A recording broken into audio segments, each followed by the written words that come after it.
A Jovem Pan, através aqui do Jornal da Manhã, está abrindo espaço para todos os candidatos ao pleito eleitoral desse ano de 2022, seja ao cargo de deputado estadual, federal, senador ou até, porventura, presidente da República. Aqueles que vierem à nossa região aqui de União da Vitória estão todos convidados sob agendamento para estarem participando, então, da nossa entrevista. De forma isonômica, aqui separamos 5 temas, né, de extrema importância para a sociedade e, claro, dentro de 30 minutos. Se sobrar, então, o tempo, né, ao candidato ainda pode ele falar sobre as suas pretensões, né, um tema livre. Hoje recebemos aqui no estúdio da Jovem Pan, ele que é candidato a deputado estadual pelo Partido dos Trabalhadores, Hernani Filho. Hernani, muito bom dia. A partir desse momento estaremos então contando o nosso tempo, né? E o nosso primeiro tema é questão de segurança pública, já que a nível de Estado, né, é dever do Estado garantir a segurança dos seus cidadãos. Como seria a sua atuação através de projetos, caso seja eleito, para melhorar o quesito de segurança pública aqui no estado do Paraná? Bom dia. Bom, primeiramente, bom dia a todos os ouvintes. Quero agradecer o espaço, parabenizar pela forma democrática como vocês estão tratando essas eleições, né, garantindo espaço a todos os candidatos de todas as correntes partidárias. Bom, segurança, né? Normalmente, quando a gente fala em segurança, a gente pensa em polícia, em prisão, em uma certa violência, tanto do Estado, principalmente contra as pessoas carentes, né? Mas nós temos que pensar a segurança de outra forma. Primeiro, nós temos um projeto de lei que foi criado pelo deputado Tadeu Venere, né, de colocar as câmeras nos uniformes dos policiais militares, né, que comprova que a violência diminui bastante, tanto a violência do Estado contra a população, quanto dos criminosos em relação à polícia, né? Vou lutar pela implantação desse projeto de lei, que ainda não foi. É provado que diminui essa violência. Mas nós temos que partir do cerne de que a violência, a segurança, ela vem da cultura do povo, né? Da educação do povo. Se você investe na educação, na cultura, no lazer, você ocupa as pessoas, você ocupa aquela pessoa que não tem muito o que fazer e diminui o espaço que o tráfico, o crime investe, principalmente nas pessoas carentes, né? Veja, o Estado falha muito em dar lazer, em dar segurança, em dar alimento, em dar educação. E o crime, ele consegue se organizar e dar isso para a população em determinados locais das cidades, principalmente nas periferias, onde o Estado esquece que existe cidadão, só lembra em época de eleição. Dentro do meu mandato, chegando na Assembleia Legislativa, tenho a intenção de criar projetos de lei em que haja uma forma de ocupação dessas pessoas, principalmente da periferia, com cultura, com lazer, que o Estado chegue a essas pessoas através da saúde, através da educação. Aí você consegue diminuir a criminalidade e aumentar a segurança, né? Você tem que criar espaços em que as pessoas se sintam dignas, se sintam parte da sociedade. A violência, ela acontece porque muitas pessoas não se sentem parte da sociedade, porque nós vivemos numa cultura de consumismo. E não é só o consumo que é vida, não é só o consumo que é sociedade, mas sim a convivência. É você ter um teatro, é você ter uma dança, é você ter uma aula de capoeira, né? Fazer com que eles tenham acesso a tudo isso, a uma biblioteca. Apesar da nossa época de viver só com internet, só com WhatsApp, só com Facebook, mas o livro é essencial. Nós temos que voltar à cultura do livro. E você lendo, você cria uma consciência na sociedade de que você tem que pensar coletivamente. E quando você pensa coletivamente, você dá segurança à sociedade. Esse é um dos meus objetivos. Fazer com que o povo se sinta parte da sociedade. Vamos parar de separar os que têm dinheiro, os que têm cultura, dos que não têm acesso a isso. Não porque eles não querem, mas justamente porque eles são impedidos. Eles foram levados a isso, né? Nós temos também que trabalhar a questão de uma nova polícia, né? Uma forma de que a polícia entenda que nem todos os pobres são criminosos, né? Eu dou aula no Pedro Stamachuc e na nossa região a gente vê alguns alunos nossos reclamando da forma como são assediados, né? Então eu acho que a gente tem que trabalhar essa questão do relacionamento pessoal, né? A gente tem que voltar a confiar na polícia, né? Infelizmente hoje a gente tem muito medo da polícia, não tem que ter medo da polícia. Não, a gente não tem medo porque a gente é criminoso, porque às vezes a forma como é a abordagem, ela é complicada. Então a gente tem que fazer uma simbiose, a sociedade voltar a confiar na polícia e a polícia voltar a confiar na sociedade. Porque nós temos trabalhadores, a maioria do nosso povo é trabalhador, mas ele precisa da segurança e a segurança vem através da educação, da cultura, do lazer também. Já vamos lá, já falando em educação, né? Um tema, acredito eu, mais a sua especialidade, já que está na área aí há bastante tempo, que a educação é um dos pilares, né, para qualquer esfera governamental, desde a questão do município, estado, governo federal, trabalhando aí primário a universidades. Que contribuição poderia dar nessa tão importante área e tão fundamental para a sociedade, né? Sim, quando você fala em tanto tempo, são 32 anos. Eu comecei em 6 de março de 1990, como professor CLT na época. Eu estava na segunda série da faculdade e passei em primeiro lugar num teste seletivo, né? É uma paixão, não é só uma profissão, é uma paixão.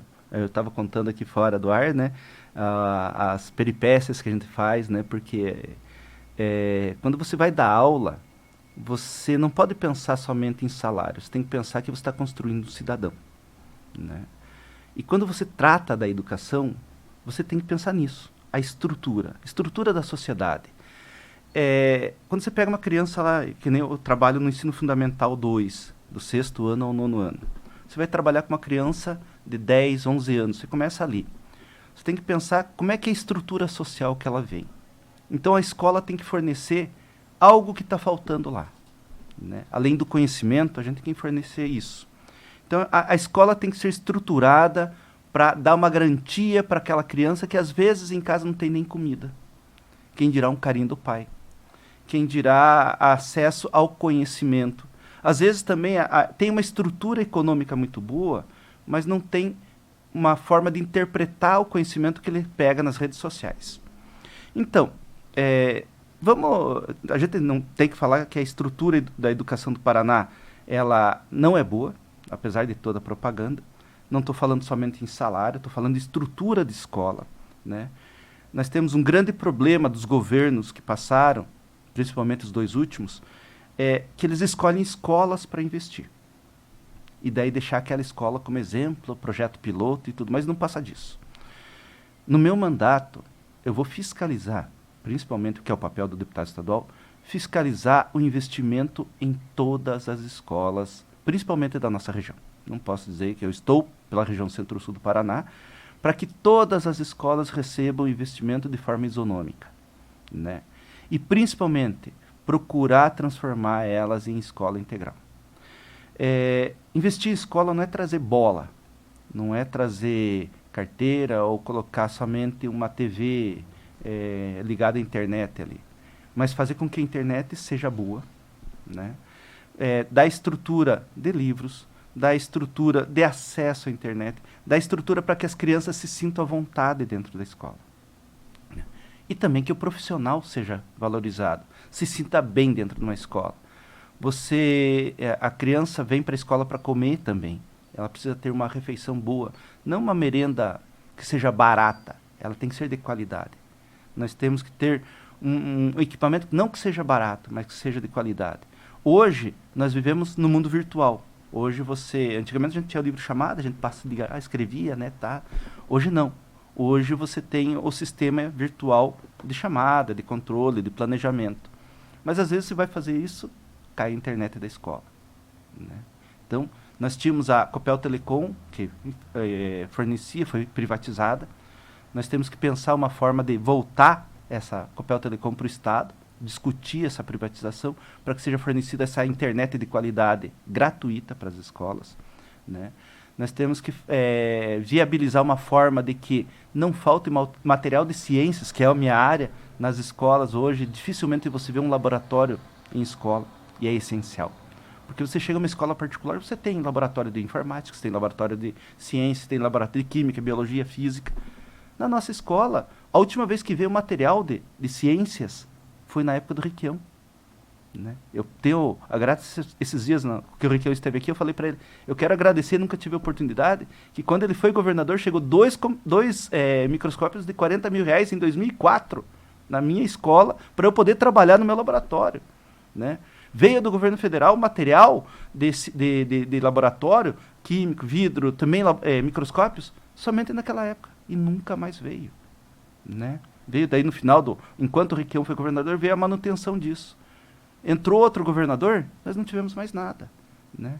Como deputado estadual, eu posso fiscalizar isso. Eu posso pressionar que no orçamento do Estado tenha esse material, não só de ciências, de educação física, de português, de matemática, de biologia, de filosofia, que é o curso que eu estou fazendo agora. Eu acho que tem que ter esse material dentro da escola para que não só as crianças possam usar, mas que a comunidade possa usar. Né? A escola é pública. E como sendo pública, ela tem que ser ocupada pela sociedade, pela comunidade. Vamos trazer os pais, vamos dar curso para os pais, não ser o professor, só ele sabe, mas trazer o conhecimento da comunidade para dentro da escola. Né? Eu posso fazer, como deputado estadual, posso fazer esse projeto, posso abrir a escola, né? Levar para os meus pares dentro da Assembleia Legislativa, mostrar para eles que é essencial que a comunidade esteja na escola. A minha experiência no orçamento participativo, na primeira administração do PT aqui de União da Vitória, me ensinou muito. Né? A conversa, você mostrar a estrutura do Estado e perguntar para aqueles que vivem o que o Estado fornece, perguntar o que precisa, o que nós podemos fazer, o que dá para fazer. Nós não somos detentores do conhecimento. No meu mandato eu vou fazer isso. Eu vou sair lá de Curitiba, vir para cá, conversar, e tem outras formas, tem a forma virtual, para conversar com a população. O que nós podemos fazer com a escola? Né? E não só na escola pública fundamental, mas também não no SPAR. Tadeu Venere, eu tenho muito a agradecer a ele, porque eu sou um cara apaixonado pela antiga FAF e pela atual Unespar. Em 89 e 90 eu fui presidente do diretório acadêmico da FAF. Naquela época, diversos deputados estaduais prometeram a implantação do campus da FAF em São Cristóvão. Foram lançadas pedras fundamentais, fizeram festa, tudo, né? Nunca saiu. Nunca. Foram diversos. E olha que nós tivemos vários deputados estaduais da cidade. Voltei a fazer filosofia e depois de um certo tempo a gente foi conversar com o Tadeu Venere. Né? Em 6 meses de conversa, o Tadeu Venere conseguiu uma verba de R$1 milhão para a gente começar a implantar o campus da Unespar em São Cristóvão. O Pedro Ivo, na sua gestão de prefeito, doou terreno atrás do Instituto Federal do Paraná, em São Cristóvão. E com esse R$1 milhão nós conseguimos construir o primeiro prédio do campus, que é o prédio da pós-graduação. Em mais conversas, o Tadeu Venere conseguiu mais R$3,5 milhões que serão implantados esse ano, né, com a construção do prédio administrativo. Né, eu faço parte da comissão como acadêmico, da comissão que está acompanhando essa construção. Então nós temos esse ano o início da construção do prédio da administração, com esses R$3,5 milhões. E ele conseguiu já inserir no orçamento para o ano que vem R$7,5 milhões para continuar essa construção. Eu, como deputado estadual, quero continuar esse trabalho. Né? Quero continuar o investimento, porque cada R$1 investido na nossa universidade pública, gratuita e de qualidade, voltam de 11 a R$15 para o nosso comércio. E a gente pode ver que depois da implantação da Uniguaçu, da criação da Uniuv, a União da Vitória conseguiu crescer. Que se não fossem as universidades, a União da Vitória hoje não teria mais como se sustentar. Nossas indústrias não produzem mais, não geram mais dinheiro como geravam antigamente, infelizmente. Né? Então, se a gente investir na universidade pública, gratuita, nós vamos ter dinheiro no comércio e vamos dar oportunidade para o nosso povo poder cursar uma universidade gratuita. Né? Outro fator é trazer cursos novos, porque a Unespar, até pouco tempo, só tratava de cursos de magistério. Né? Tadeu Venere interviu, conseguiu, trouxe o curso de Direito. Né? Nós trabalhamos para que isso. Temos a intenção de trazer tecnólogo em agricultura, psicologia e outros cursos de bacharelado.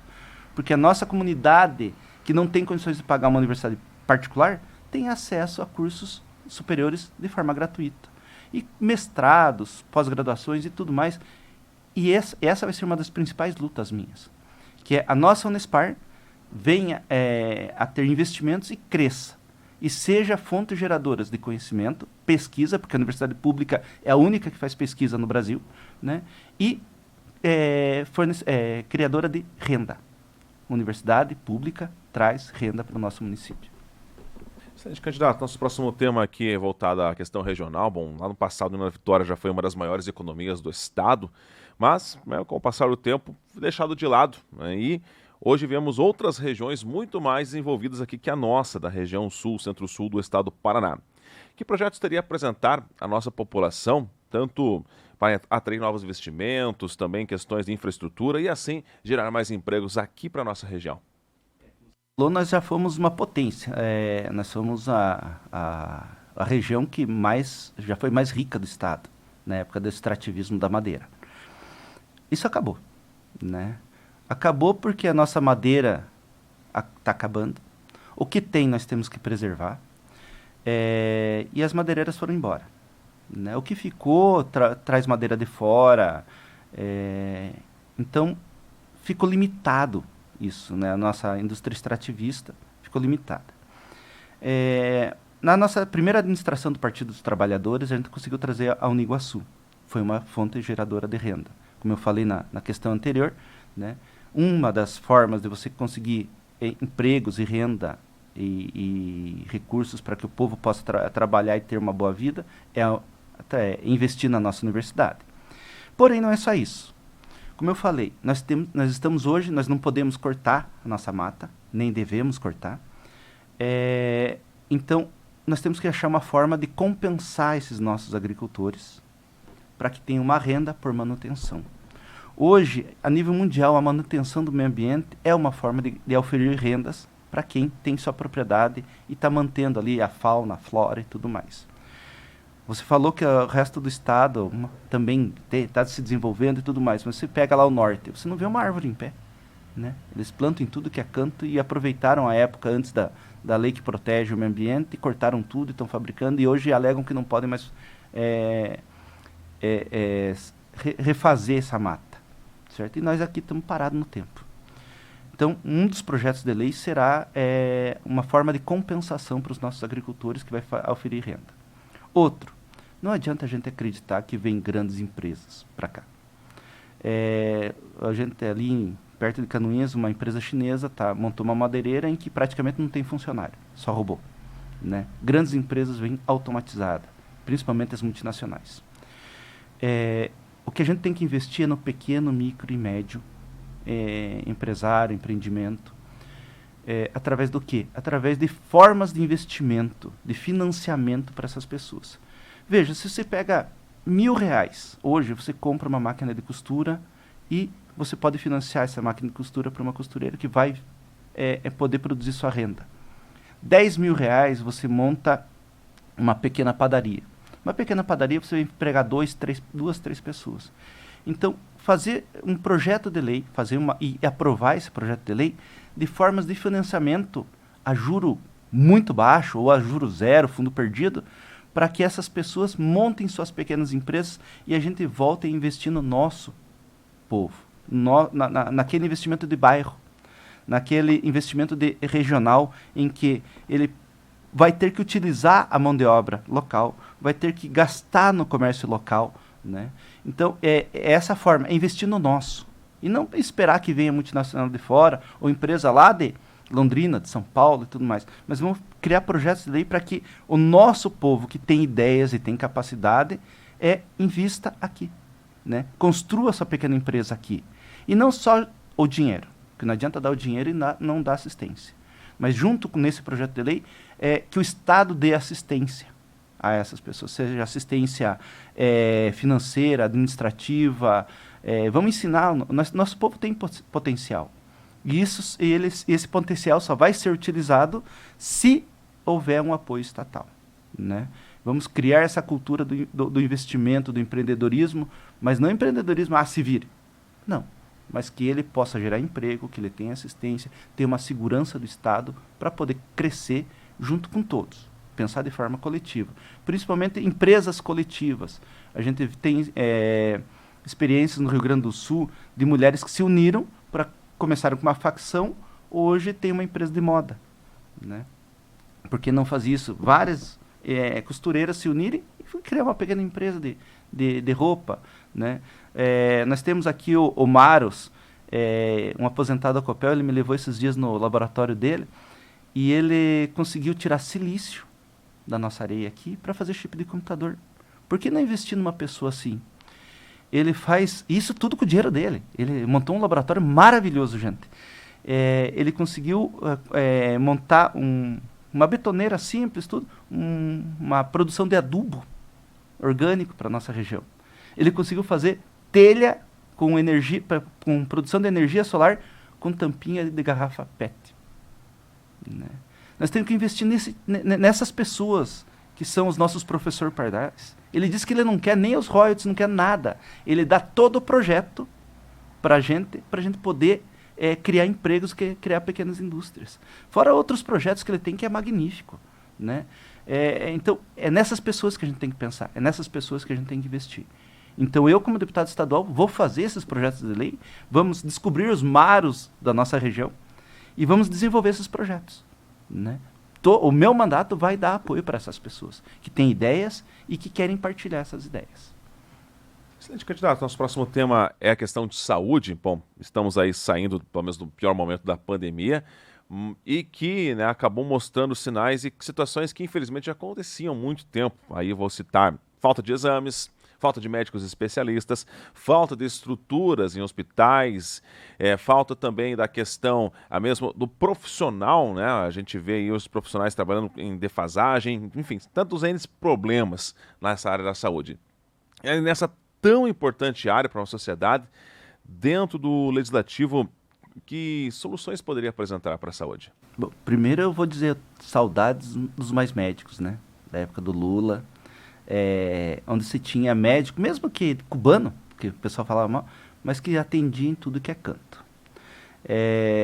Primeiro, elegendo o presidente Lula, eu acredito que vai voltar esse programa, com o apoio do Requião, governador, que sempre abre espaço para esses projetos populares que dê alcance aos que mais precisam, né? Espero que volte, acredito, está no programa do nosso presidente Lula, voltar esse programa. Mas a gente tem que chegar no cerne. Por que isso falta? Por que falta saúde na nossa sociedade? Nós temos o SUS, o melhor programa público de saúde do mundo. Né? Os próprios americanos acham, né? Porque você pode ser um estrangeiro, se machucou aqui, você vai ter atendimento no SUS. Por mais que falte médico, remédio, mas ainda é o melhor programa público de saúde gratuito no mundo. Nós temos que entender como é que é financiado isso. É imposto. Né? A gente paga muito imposto. Realmente, nós aqui embaixo pagamos muito imposto. Porém, grandes indústrias multinacionais ganham presentes como renúncia fiscal do governo do Estado. Nós, em janeiro, e estranhamente, em ano de eleição, o atual governo renunciou 41 bilhões de reais do Estado. O que isso influencia na gente? Influencia diretamente aos municípios. Só a nossa região centro-sul do Paraná perdeu 177 milhões de reais em recursos. Tá? Desses 177 milhões de reais, 78 milhões são do Fundeb. O restante é FPM. O que é FPM? É o dinheiro que vem para financiar a estrada, a rua, o buraco da rua, o asfalto, o lombado e principalmente a saúde. Né? Boa parte do FPM seria para bancar remédios e médicos. Com a renúncia do governador do estado, o atual governador do estado, desse dinheiro que seria do povo, né, você corta o direito à saúde, o direito ao remédio, o direito ao posto. As prefeituras ficam sem poder trabalhar. União Vitória, as nossas prefeituras da nossa região Centro-Sul vivem de FPM. Né? É a principal renda nossa. Então, como deputado estadual, não vou deixar isso acontecer. Vamos conversar com os nossos pares, vamos mostrar o impacto negativo da renúncia fiscal. E assim, ouvinte, quando eu falo em renúncia fiscal e cobrar imposto, não é cobrar imposto de quem ganha 10, 7, 4, 2 mil reais. Eu falo de cobrar imposto de quem tem dinheiro, né? Das multinacionais que receberam perdão e você não recebeu. O contribuinte, o trabalhador, ele não recebeu perdão de dívida. O Estado não deixou de cobrar o imposto de vocês, mas deixou de cobrar de quem tem dinheiro, né? Então, eu como deputado estadual, vou procurar impedir esse tipo de renúncia. Fiscalizar bem o emprego desse dinheiro. Porque também não adianta chegar na prefeitura e não investir, né, na contratação de médicos. Porque eu acho que o médico não é só para tratar quando está doente. Eu acho que tem que fazer o que os mais médicos faziam, como a medicina cubana faz, trabalhar a prevenção. Uma coisa que nós temos, e que o Tadeu Venere fez bem, é trabalhar com as nossas benzedeiras. A gente chama de benzedeira, mas elas são aquelas médicas de família, né, que sabem fazer chás. A medicina natural, você trabalhar com o chá, ele não vai curar, mas ele vai ajudar a prevenir, né? Eu acho que você tem que incentivar essa cultura.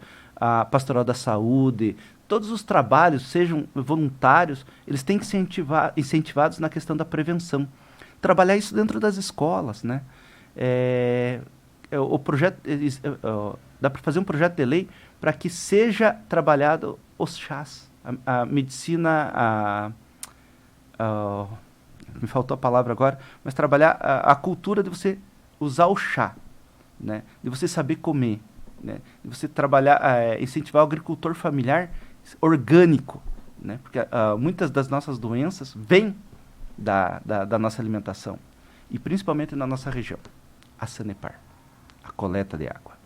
Estranhamente, a nossa região é muito afetada por câncer, por problemas de deficiência mental e tudo mais. E nós somos o único município que capta água do Rio Iguaçu.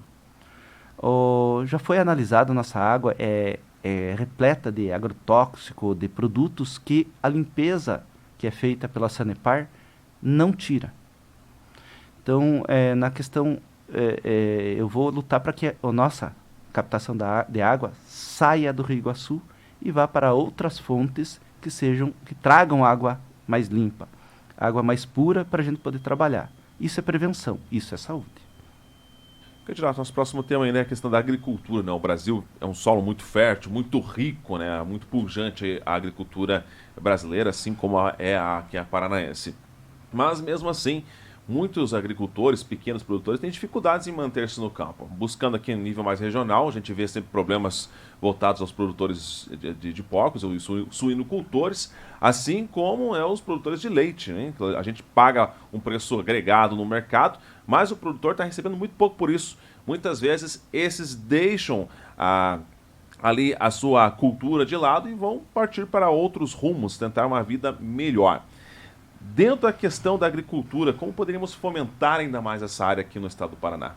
Bom, como eu já falei na outra questão ali, primeira coisa, compensação por manter o meio ambiente. Já é uma forma de oferir renda, garantir com que ele fique na área rural e produza.